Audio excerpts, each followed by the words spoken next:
I'm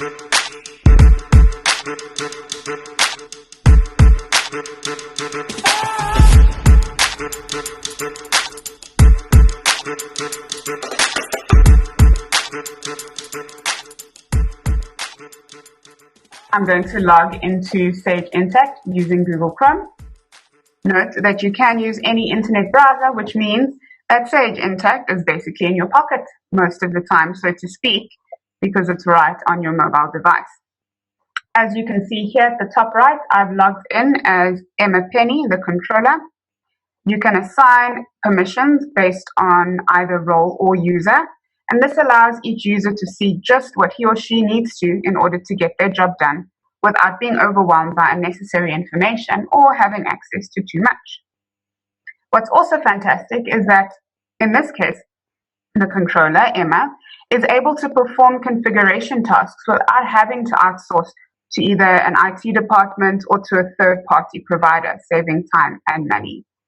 Sage Intacct was built in such a way that configuration can be done by users.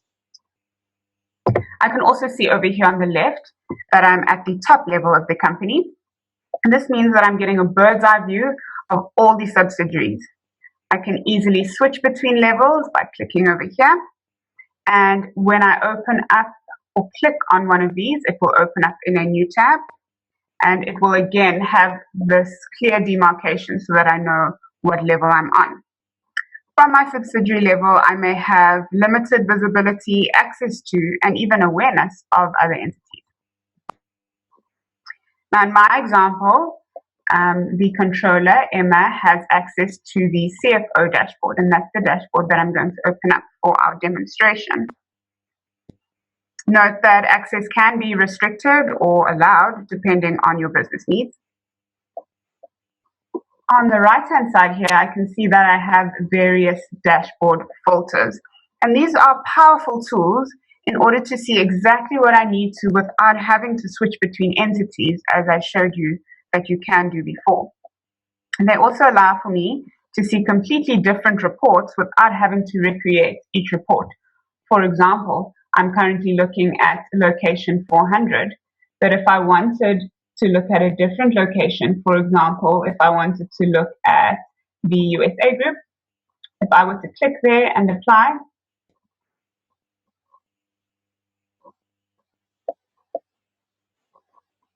I'm now looking at completely different information. So I'm going to go back to the dashboard that I'd like to use for this demonstration. Apply that filter.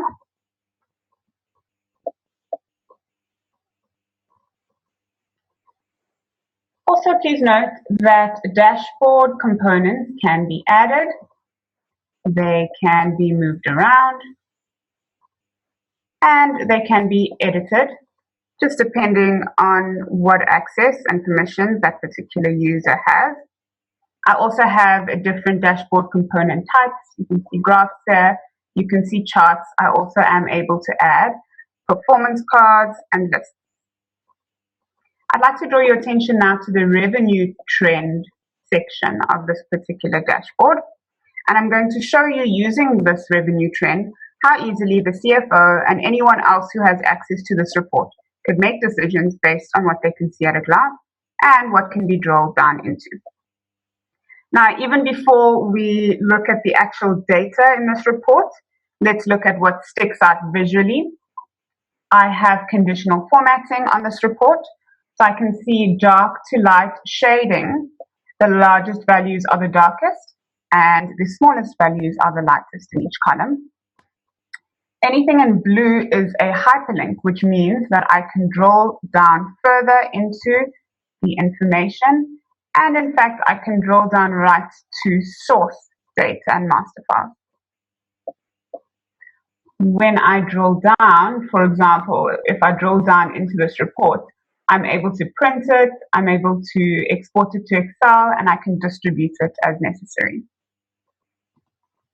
Notice that the period percentage variance column of this particular report also has conditional formatting.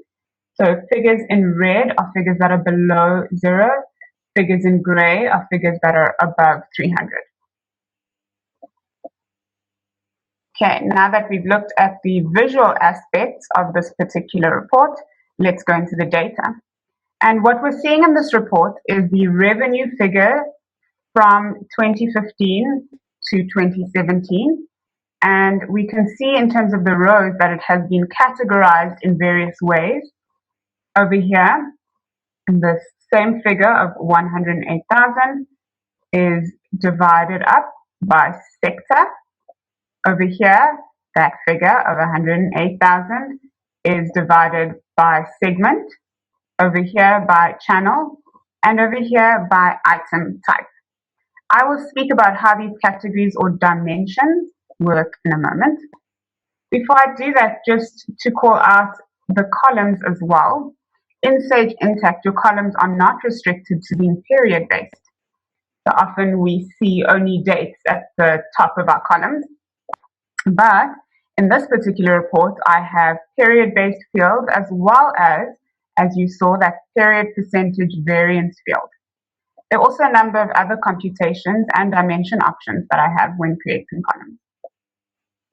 Now, speaking of dimensions, in this particular report, the rows show off one of Sage Intacct's key differentiators, and that is the powerful way in which it makes use of dimensional accounting to do granular reporting.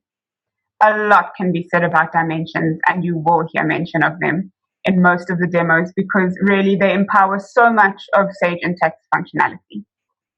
Basically, dimensions are labels that can be given to accounts and other items in the system to categorize them in some way. This streamlines the chart of accounts greatly in that you don't need to have 5 revenue accounts, for example, one for each sector. You could have one revenue account, and each time you transact in that account, you could select which sector to tag that transaction to. This also means that reporting doesn't have to be hinged on the chart of accounts.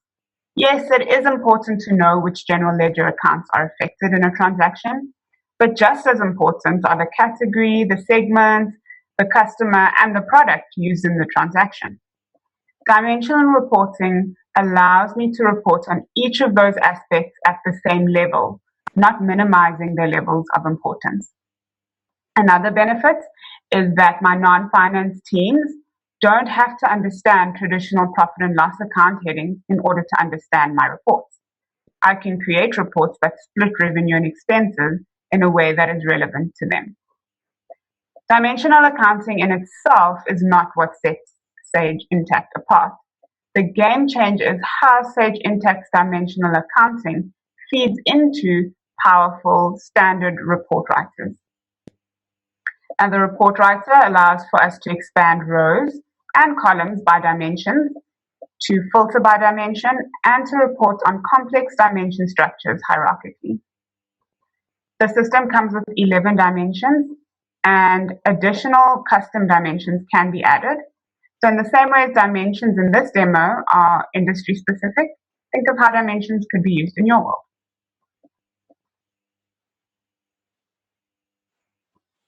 I'd like to show you how I can edit this report.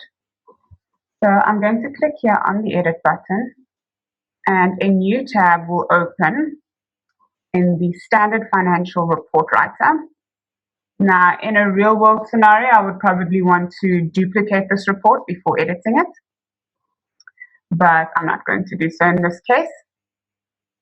Now, you noticed in this report that I have a number of sectors that make up my revenue figure. And in 2017, I noticed that my banking sector did super well.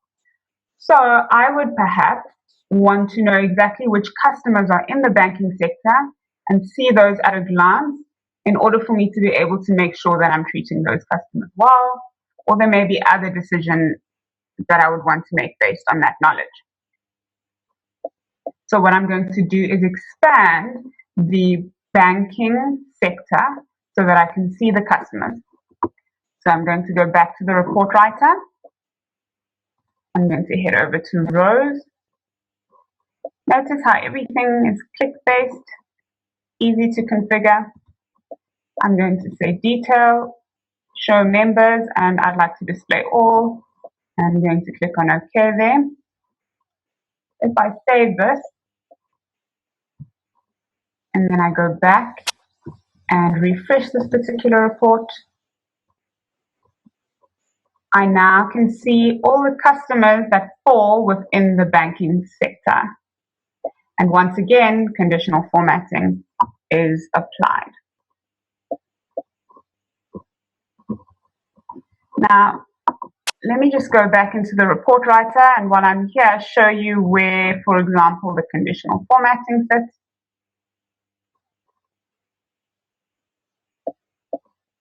So over here are the rules that I set for my conditional formatting.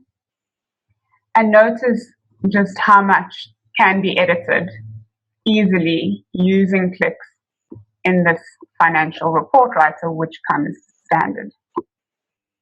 So what I've shown you today is how dashboards can help you to gain real-time insights into key financial indicators at a high level, make comparisons, highlight areas of concern or commendation, and drill down into the detail, thereby allowing for proactive resource planning and meaningful analysis. How do you think that this could be useful in your environment? Thank you so much for watching. If you have unanswered questions from this demo, please do reach out to us. Our email address is on the page, sales@tetrad.co.za. Thank you again and enjoy the rest of your day.